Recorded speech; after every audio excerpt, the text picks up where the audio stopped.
In the event that I am reincarnated, I would like to return as a deadly virus in order to contribute something to solve overpopulation. Prince Philip, reported by Deutsche Presse-Agentur, DPA, August 1988. Aldous Huxley, author of Brave New World and brother of Julian Huxley, gave a speech at Berkeley in 1962, shortly before his death. He admitted that his best-selling book, Brave New World, written in 1932, was based not on fiction, but on what the elite were actually planning to implement.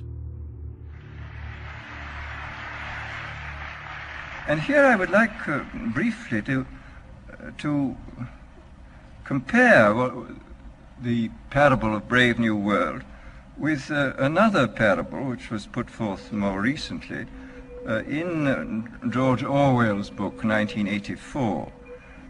I'm inclined to think that the scientific dictatorships of the future, and I think there are going to be scientific dictatorships in many parts of the world, will be probably a good deal nearer to the Brave New World pattern than to the 1984 pattern. They will be a good deal nearer, not because of any humanitarian qualms in the scientific dictators, but simply because the Brave New World pattern is probably a good deal more efficient than the other. But if you can get people to consent to the state of affairs in which they are living, the state of servitude, the state of being, well, it seems to me that the nature of the ultimate revolution with which we are now faced is precisely this, that we are in process of developing a whole series of techniques which will enable the controlling oligarchy, who have always existed and presumably always will exist, to get people actually to love their servitude.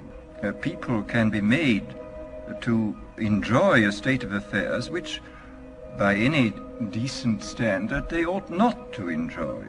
And these methods, I think, are a real refinement on the older methods of terror, because they combine methods of terror with methods of acceptance. But then there are various other methods which one can think of. There is, for example, the pharmacological method. This was one of the things I talked about in Brave New World. And the result would be that, I mean, you can imagine a euphoric which would make people thoroughly happy even in the most abominable circumstances. I mean, these things are possible. Well, why would they want to reduce the human population when that means less money for them? Most people have no idea. They're not after money. They have all the money they need. They're after power. That's their aphrodisiac.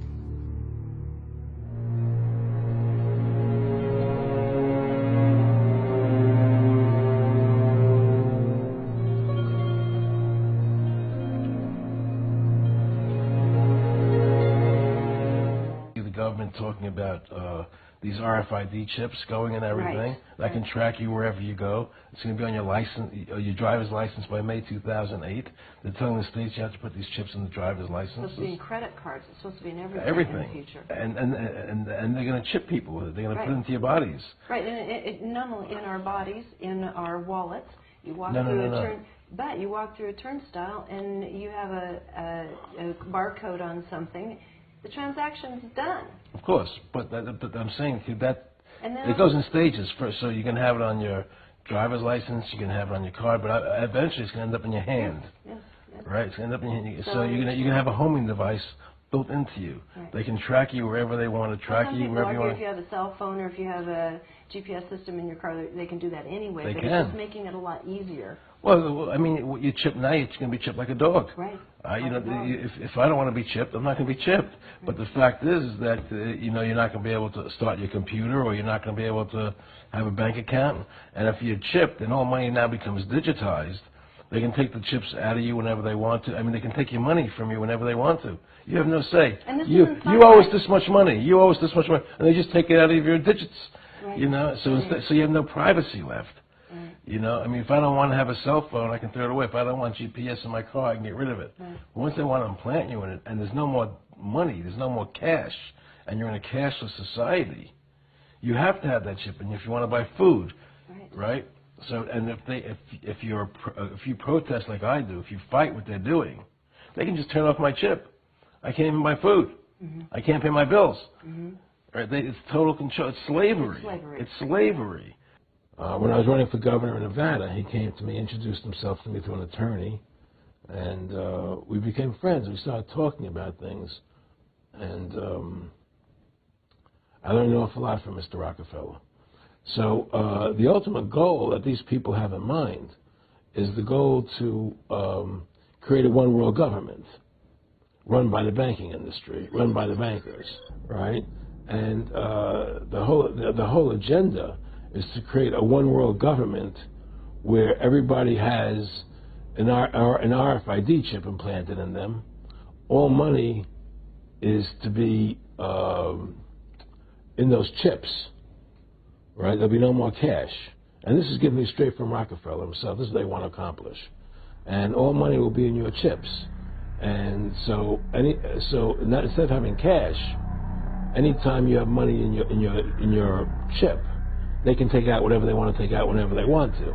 If they say you owe us this much money in taxes, they just deduct it out of your chip digitally. Total control. Total control.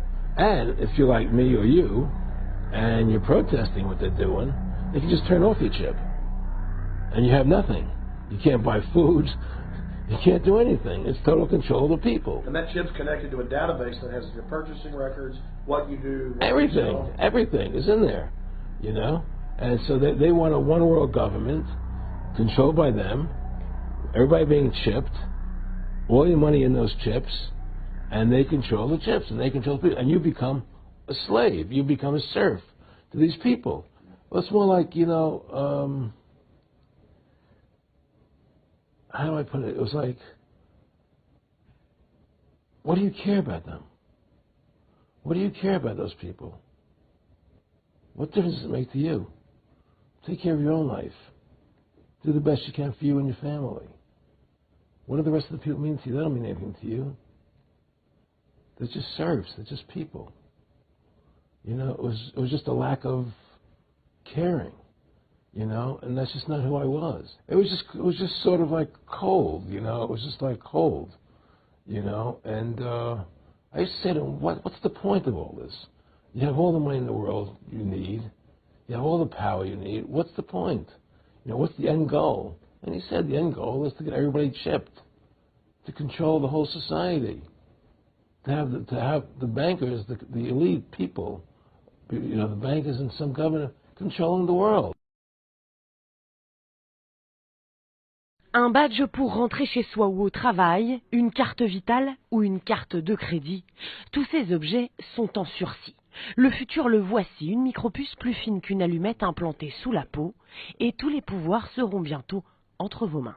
Vous pouvez débloquer votre téléphone, ouvrir votre porte, votre voiture, déclencher votre radio, enfin faire ce que vous voulez. Là, je passe ma main, et voilà, la serrure de la porte est ouverte.